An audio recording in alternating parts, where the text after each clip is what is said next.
Hi, I'm Han. And I'm Kat, and we're Brews and Reviews.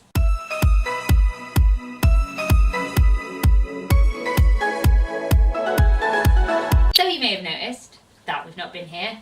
If you've watched our previous video, then you'll know why. Yeah. We moved house. Now we have shelves. We do. Actual all beautiful books. All in one place. So, I mean, that's quite nice. So that's what December brought us, really. We Yes. finally moved in and sorted our house, and we've got both dogs here, which I'm not going to talk about them because we finally managed to make them sit down. Yeah, they're settled and down. trying not to acknowledge them right now. Yes. So, yeah, we are here to do our December wrap-up for what we actually read this month. So we're going to start off with the books that we actually set out to read at the beginning of the month. I'm just going to put this down because... Oh, by the way, I don't know. Well, we'll post a picture of this mug, right? But Hannah made me this mug, and it's a Brews and Reviews mug, and it says Merry Christmas Katie on it, and it's really cute, and it's awesome. And Katie made me a mug with my dogs on it, and it says, I love my dogs, which I do. We decided to read Harry Potter this month. I read them all. Yay! Yeah, I read up to Goblet of Fire. Which was very good, considering you were actually reading them, and I was reading the audiobook. Like, so. and you listen to the audiobooks on like times 3 speed, and it's like... Honestly, I could understand it, and it was too slow otherwise, so... I can't understand it. So I don't You can't understand it on like 1.5 speed though, because you just don't like listening to stuff. Yeah, I probably could have handled the Stephen Fry ones, but... They were very good, very Yeah. worth doing. But yeah, so I read up to the Goblet of Fire, so... Do you know what?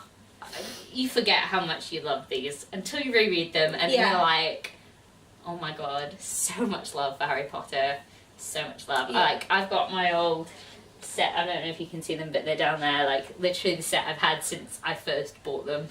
And, To be fair, I didn't know whether I still had my old copies, but so I bought these ones and then moving everything over, I was like, oh, there are my old ones. So we've literally got 3 copies of Harry Potter right now. So, you know. I mean, who's complaining now? Exactly. But my plan is to still continue them. I was going to try and obviously read them in the month of December, but that hasn't happened. So I am going to continue reading them. I reckon I can finish them. Fingers crossed by January. I shouldn't have probably said that, but I've said it now! Well, 3 books, you know, I mean, I know they're big books, and I know we are also doing a readathon. Yeah. Well, hopefully. Well, we'll see. We'll see. At least if we get 2 done, we'll say that. Yeah. So, next, I decided to read Catching Fire, because I read Hunger Games, and I read Mockingjay earlier on in the year, and I was like, I need to read Catching Fire and then complete the set, because then I'll feel accomplished. And you know what? Catching Fire is actually my favourite of the Hunger Games, I think. It's very close to Hunger Games, but like then I watched the movie afterwards and I was like, it's the best movie. So I'm sticking with it. I really like Catching Fire and I'm glad I reread it. In the month of December, we also did a buddy read with Ethereal Theory. And we chose Snow Like Ashes.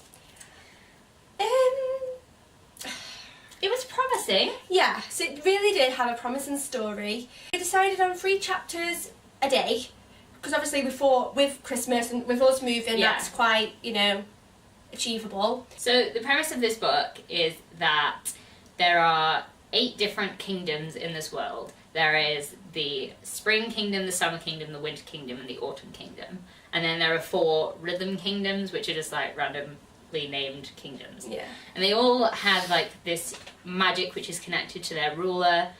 And basically one day spring attacks winter and basically destroys winter's source of magic and then enslaves the people of winter. And it's about like the refugees that get away. Yeah. And them trying to get back their magic and to rebuild winter. Yeah. So that sounded great. That sounded really interesting, Yeah. didn't it? Then I think it tried to do too much. Yeah, definitely. But it just didn't do it enough. It didn't really explain anything No, either. it didn't touch, like, it touched on a lot of things, but it didn't go into depth with it. There was no explanation. Everything was really easy for the protagonist as well. Yeah. It was like, she was just like, oh, yeah, I'll do this for the first time, but like, I'm amazing at it. Yeah. Like, she'd never done tasks before, and then all of a sudden, bam, she could parkour and break locks, and it's like, if you've never been chosen to go on a mission before because they don't think you're skilled enough. How all of a sudden can you do all this? Because surely you would have been on their missions then if you could do all this. It just doesn't really make any sense. No. And it was like a whole weird marriage subplot, like a political marriage subplot that like was it relevant? Was it not relevant? Yeah. I don't know. It kind of needed to go one way or the other, and it decided that it was going to go in like a bunch of different directions, and it couldn't really make up its mind. And I feel like the main problem about this is that the reasons for the baddie being the baddie were awful. Yeah, he had a really bad villain story. Like, he had no backbone to his story at all. Like, there was nothing to him. It's like, he's just evil. Yeah. It's just evil. And it's like, it doesn't work like that. How can like, do you know what I mean? You fear someone when there's nothing there to fear. Yeah, they have no motivation. No, like, exactly. at all behind it. No. Rubbish. However, even though the story wasn't that great, we really actually did enjoy doing our buddy read with Ethereal Theory. Yeah. We sent loads of Snapchats to each other, and do you know what? They weren't all about the book. We were obviously moving at the time, and she was so supportive, you know, And telling us to get like, up our Christmas tree, and Yeah. it was really, really lovely. And I think, like, because we weren't particularly in a Christmassy mood, she helped make us Christmassy, Yeah. which was really, really nice. She's absolutely lovely, and you guys should really go over and check out her channel. We'll put a link down below because she's just great. She's brilliant. Yeah. So next up this month, I read my first Christmas book.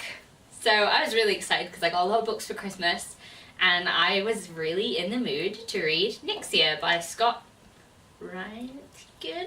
Like, I'm really sorry, I don't know how to pronounce this guy's last name, but he is an awesome author because I loved this book. It was so good. It's a sci-fi, and it kind of gave me Ready Player One vibes and Maze Runner vibes and almost Hunger Gamesy type vibes, because it's basically a competition in space where a bunch of teenagers are vying for who can go to this alien planet, because these aliens hate adults.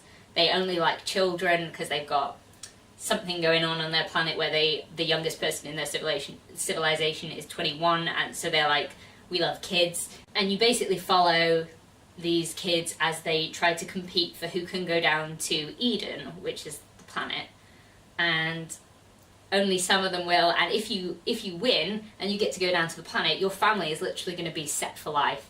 All of these kids are poor, and some of their parents have like diseases and things like that, and they get put to the top of the transplant list. They get money. They're literally set for life. So this tension that goes throughout the book, and it's just so, you're just constantly on edge, and you're like, but who's gonna get there, and who isn't? And yeah, it's really interesting. I really like the characters. I really like the development of the story, and like, I'm really annoyed that it ended where it did, because I need the next one, and it's obviously not out yet. Well, it's funny because obviously we do buy each other a lot of books for Christmas. Yes. So all through the month of December we're both like, but what about if we got each other the same books? Like, but seriously, what happens if we get the same books? But I remember you talking about this like towards the start of the year, because you'd seen it on Books and Lux's channel. Yeah, definitely. And I can remember you really, really liked the sound of it. Mm. And I was like, so I made a note of it, and then I checked it out, and I was like, oh my god, it is out. I was like, I've got to get it, yeah. So I'm glad you liked it anyway. Yeah, it sounds brilliant. I can't wait to read it. Yeah. Basically read this book called Jack the Ripper, The Secret Life of Walter Sickert by Patricia Cornwell. It's a non-fiction sort of examination, like, it's basically a theory that Walter Sickert, like the famous English painter, was Jack the Ripper, and it goes into like all of the reasons why and how much of a dickhead he was, which, yeah, to be honest, I don't really care who Jack the Ripper was. I've never been one of those conspiracy theorists, but like, it was an interesting read. Like, it felt well researched, and I just sort of was like, yeah, it's an interesting one. Now it's making me want to watch loads of Jack the Ripper documentaries though. So we've had a hugely busy month, you know, but considering what we've achieved this month, I still think, you know, you especially have been very productive with reading. Yeah. So, but we are, you know, sorry that we haven't been around. It's just, there was just no way we could, yeah. It's just been so full on. So yeah, we are going to be back, Yeah. which is nice. Yeah, we're going to be doing a readathon next month. Yeah. The biannual bibliothon has come back, and we're excited to get into that. We've just been filming some of the video challenges for that. Yeah. So we hope to bring you more videos next. See you later. Bye.